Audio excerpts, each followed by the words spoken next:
فعن حسين بن محصن رضي الله عنه قال: حدثتني عمتي قالت: أتيت رسول الله صلى الله عليه وسلم لبعض الحاجة،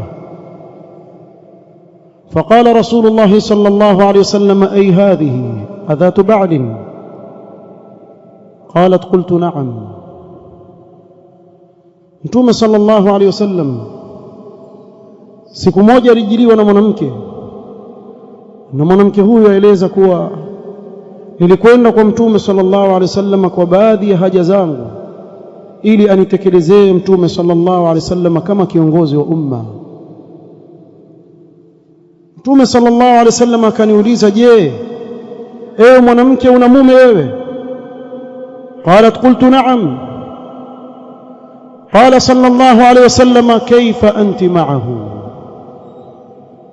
uhusiano wako wewe mama na mume wako uko vipi?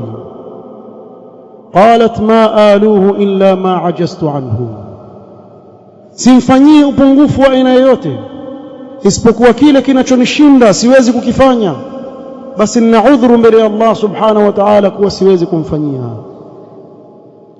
فقال صلى الله عليه وسلم: انظري أين أنت منه فإنما هو جنتك ونارك.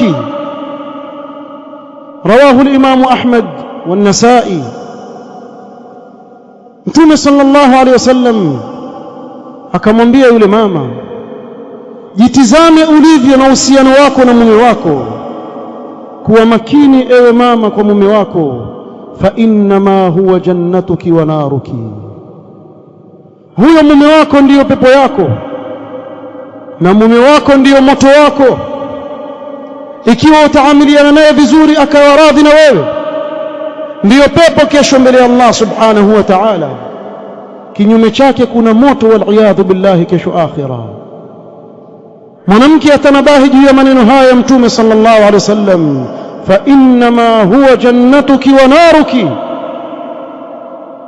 mume wako huyo unayemuona ndiyo sababu ya yeye kuingia katika pepo ya Allah subhanahu wa ta'ala, au aweza kuwa ni sababu ya wewe kuingia ndani ya moto, iyadhan billah.